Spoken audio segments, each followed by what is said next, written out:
Qualcomm Snapdragon 8 elite and MediaTek Dimensity 9400 की बात कर रहा हूँ।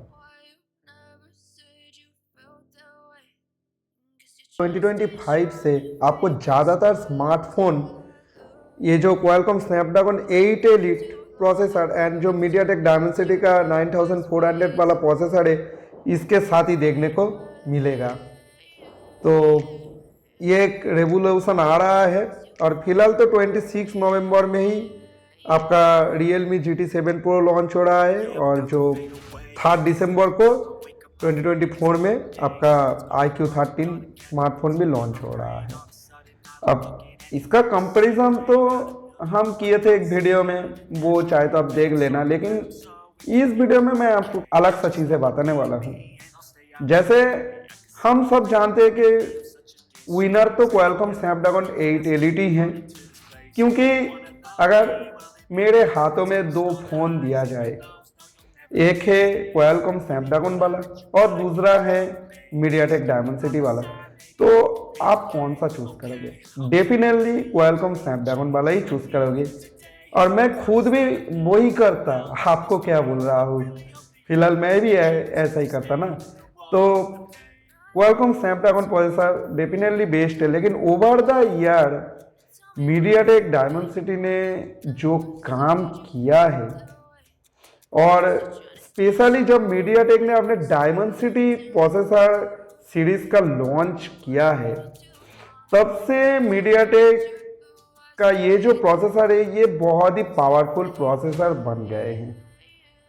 ठीक है, अब मीडियाटेक डायमेंसिटी का जो प्रोसेसर है, इसका स्मार्टफोन मैं खुद भी यूज़ करता हूँ और क्वालकॉम स्नैपड्रैगन का भी स्मार्टफोन मैं ही खुद यूज़ करता हूँ।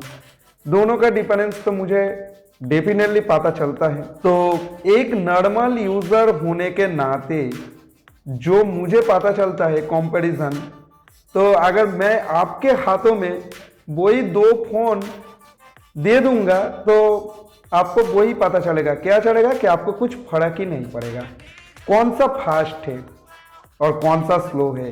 परफॉर्मेंस आपको दोनों में ही सिमिलर मिल जाएगा। आप एज अ नॉर्मल यूजर कुछ भी आप यहाँ पर कंपैरिजन ढूंढ नहीं पाओगे।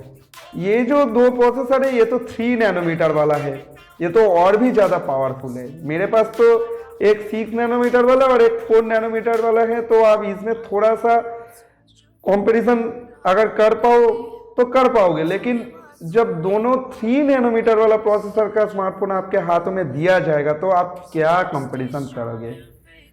और जो Geekbench स्कोर, जो AnTuTu स्कोर, जो कोड के बारे में हम सब बात करते हैं, और सिर्फ यही नहीं, AI मतलब artificial intelligence, power efficiency, connectivity, ठीक है, और गेमिंग मतलब GPU, हम जो ये सब बातें करते हैं, इसमें भी आपको क्वालकॉम तो डेफिनेटली अच्छा ही है, लेकिन आपको कुछ ज़्यादा फर्क नहीं पड़ेगा। कुछ भी आपको उतना इनोवेशन या फिर रेवोल्यूशन कुछ भी नहीं दिखेगा, अलग से सिमिलर ही लगेगा।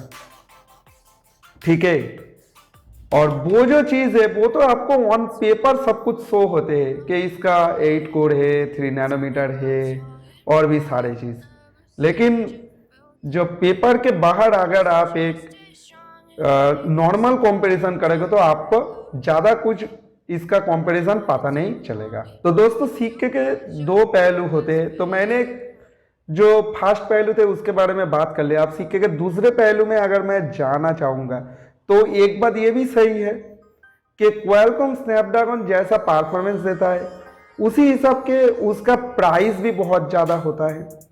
तो अगर आपको मैं दो चॉइस दूँ कि एक में क्वालकॉम स्नैपड्रैगन 8 एलिट है और एक में मीडियाटेक डायमेंसिटी 9400 है, लेकिन जो क्वालकॉम स्नैपड्रैगन वाला फ़ोन है उसका प्राइस 60,000 है और जो मीडियाटेक डायमेंसिटी वाला फ़ोन है इसका प्राइस 40,000 है। तो सबसे पहले आप क्या चूज करोगे? हाँ, अगर आप बेस्ट विदाउट कॉम्प्रोमाइज मतलब नो कॉम्प्रोमाइज के साथ जाना चाहते हो तो आप डेफिनेटली क्वालकॉम स्नैपड्रैगन के पास ही जाओगे।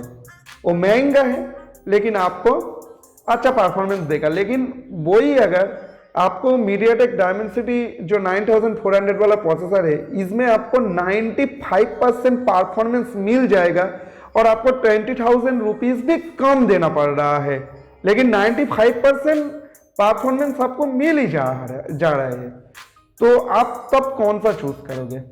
अगर मैं होता तो मैं मीडियाटेक का जो स्मार्टफोन है डेफिनेटली वो ही चूज करता।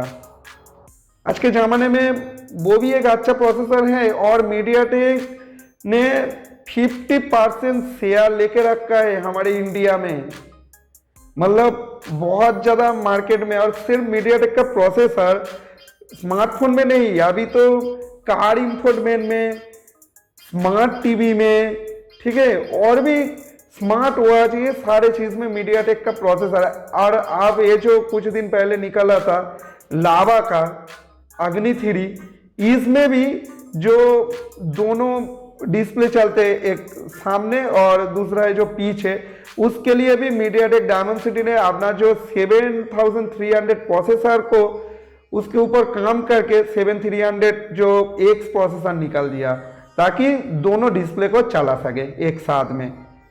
और क्या चाहिए? तो मीडियाटेक तो बहुत कुछ कोशिश कर रहा है अपने तरफ से।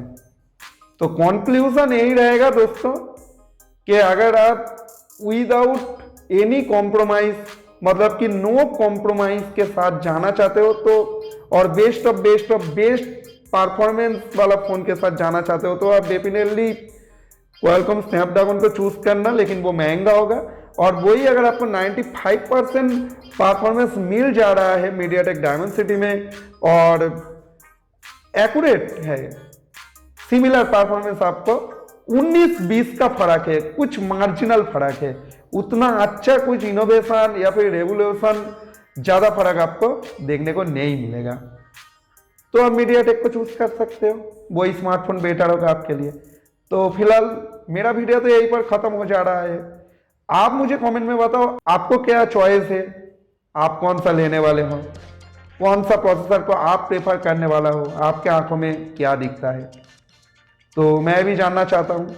वीडियो अच्छा लगे तो लाइक करना, बाकी अपने सारे दोस्तों के साथ शेयर करना। चैनल में नया हो तो सब्सक्राइब करके बेल आइकन नोटिफिकेशन को ऑन कर देना, क्योंकि ये बिल्कुल फ्री है और इसके लिए आपको कुछ पैसा देने की जरूरत नहीं पड़ता। चलिए तब तक के लिए इतना ही, बाय बाय।